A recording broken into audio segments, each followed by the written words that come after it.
여의도 정치권의 생생한 목소리를 듣는 1번지 현장. 오늘은 21대 국회 초선 의원이자 정의당 개혁에 무거운 책임을 맡게 된 장혜영 정의당 혁신위원장 모시고 얘기 나눠보도록 하겠습니다.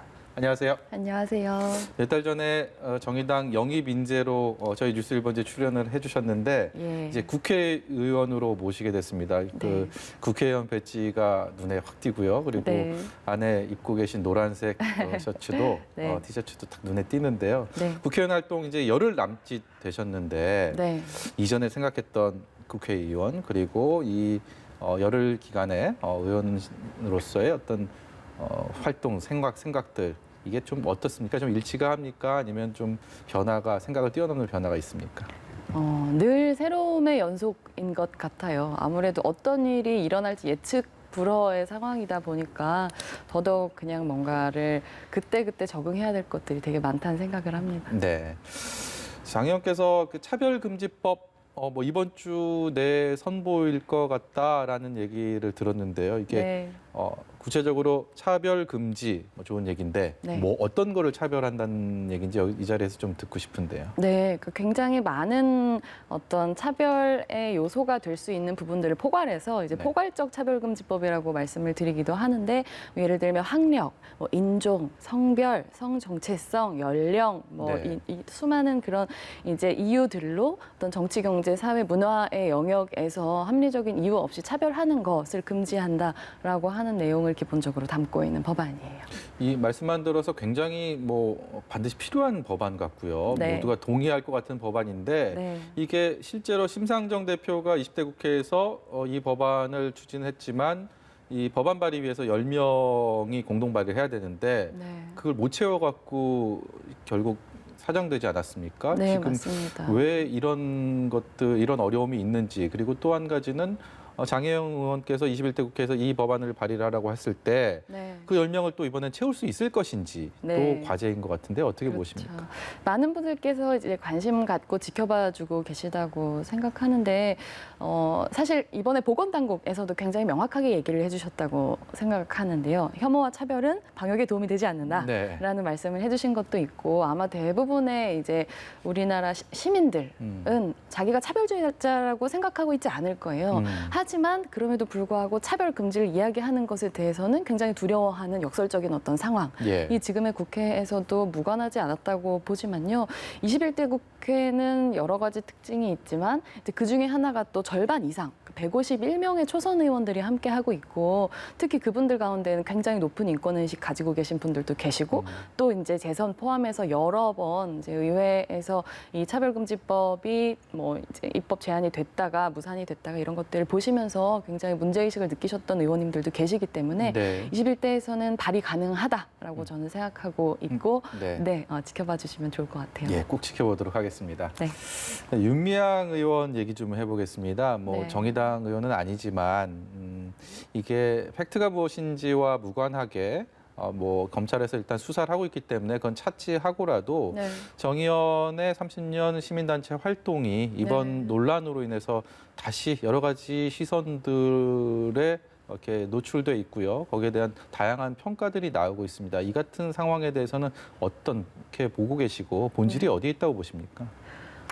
굉장히 여러 문제들이 중첩되어 있다라고 생각해서 그 층위를 잘 구분하는 게 중요한 것 같아요. 말씀하셨던 것처럼 정확하게 무슨 일이 어떻게 있었나라고 하는 게 수사를 통해서 밝혀지게 될 예정이기 때문에 네. 그런 부분들에 대해서는 지켜봐야 하는 부분들도 분명히 있지만 정의원에서 해왔었던 네. 이제 문제를 제기해왔던 아직도 풀리지 않은 우리 사회의 이제 일본군 강제 위안부 문제라고 하는 것이 해결되는 계기가 되어야지 예. 이것이 그 문제 해결의 걸림돌이 되어서는 안 된다라고 하는 게 가장 중요한 원칙이라고 봅니다.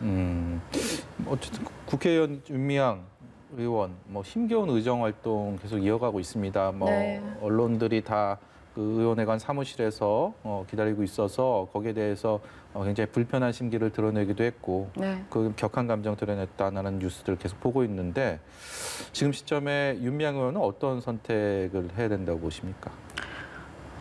윤미향 의원의 선택은 윤미향 의원에게 달려 있지만 저는 가장 공적인 태도로 임해주셨으면 좋겠다. 저는 그런 생각이 들어요. 왜냐하면은 이제는 정의연의 대표 윤미향이 아니라 21대 국회의원 윤미향 의원이 되셨기 때문에 가장 모든 국민 앞에 공적인 모습을 보여주시면 좋겠다. 네. 어제였죠? 이재용 삼성전자 부회장 구속영장이 법원에서 기각됐습니다. 네. 심상정 대표가 바로 유전 무죄라고 일침을 가했는데 그렇죠. 장혜영 의원께서는 어떻게 생각하셨습니까? 네, 당연히 유전 무죄라고 저도 이야기를 하고 싶고요. 왜냐하면 명확하게 증거인멸의 정황이 있었잖아요. 그 바닥을 뜯어가지고 마룻바닥을 그 밑에다가 자료를 숨긴 것이 드러났음에도 불구하고 어떤 은닉의 정황이 없다, 그런 시도의 정황이 없다라고 판단하는 거는 전혀 상식적인 일이 아니라고 생각하고요. 그래서는 안 되죠. 저희가 계속해서 기본소득이라는 주제를 가지고 며칠째 얘기를 하고 있어요. 이게 네. 앞으로도 계속 그 얘기를 하지 않을까라는 생각이 드는데 네. 이재명 지사가 처음 이념을 얘기를 했고 그다음에 김종인 위원장이 여기다 불을 붙였습니다. 통합당에서. 근데 이 기본소득이라는 게 사실 선별적 복지 아닌 보편적 복지에 대한 어떤 개념이고 그렇다면 정의당과 뗄래야 뗄 수 없는 또 개념이다라는 생각이 드는데 어떻게 보십니까? 지금의 이런 기본소득에 대한 것들이 정치권의 화두가 된 이 상황들에 대해서. 네, 저는 가장 중요한 전제는 지금까지 우리 사회에 날로 심각해져가는 소득 불평등이라고 하는 것이 그 어떤 정책적인 대안으로도 완화되지 않았고 오히려 더 심해지고 있는 이런 상황에서 그 맥락 속에서 이 기본소득이라고 하는 논의가 촉발되었다. 특히 이 코로나를 통해서 재난지원금, 전국민 재난지원금이 지급된 상황이기 때문에 더더욱 이렇게 된다고 생각하는데요.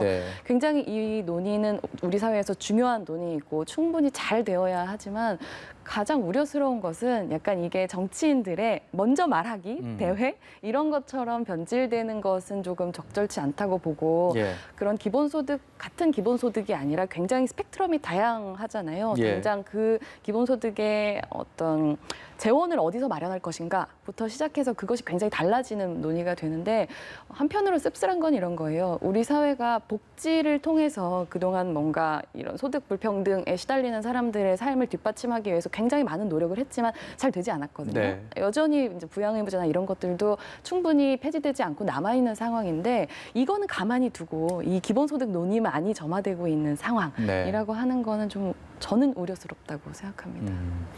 정의당 얘기 좀 해보겠습니다. 정의당 생각하면 여러분들이 어떤 생각하는지는 모르겠습니다만 사회적 약자의 삶까지 좀 보듬어주는 정치.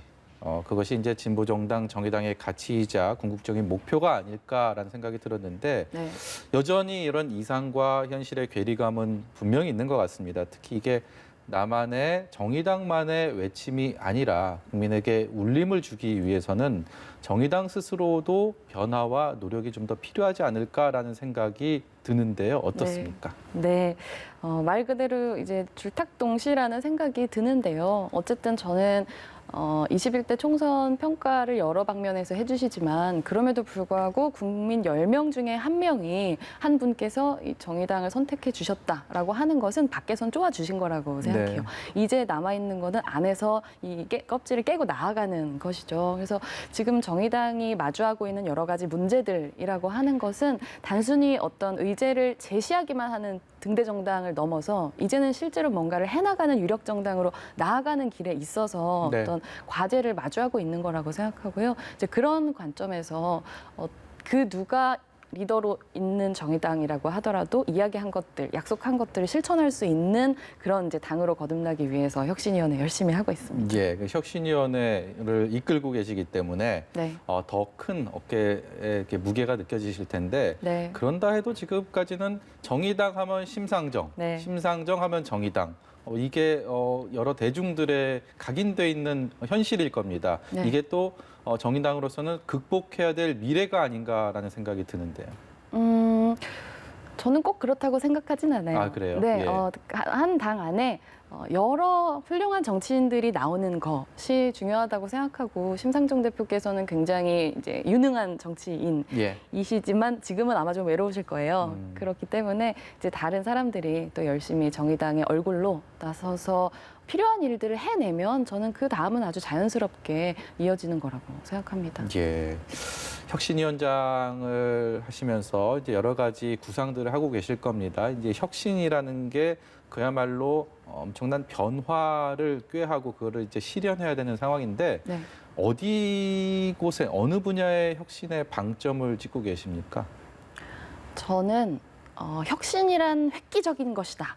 라고 바라보는 발상이 어떻게 보면 전혀 혁신적이지 않은 거라는 생각을 하기도 해요. 네. 그러니까 가장 필요한 것을 하는 것이 저는 혁신이라고 생각해요. 새롭다고 하는 것은 자기 스스로를 새롭게 하는 것이지 밖에서 완전히 무턱대고 새로운 것을 가져와가지고 붙인다고 그것을 혁신이라고 인정할 수 있는 거는 아니라고 보고요. 그런 관점에서 지금 정의당은 누구를 위한 정당인가, 무엇을 대변하는 정당인가를 우리 당 전체가 다시 한번 확인하는 작업이 이번 혁신에서 가장 중요한 거라고 보고요.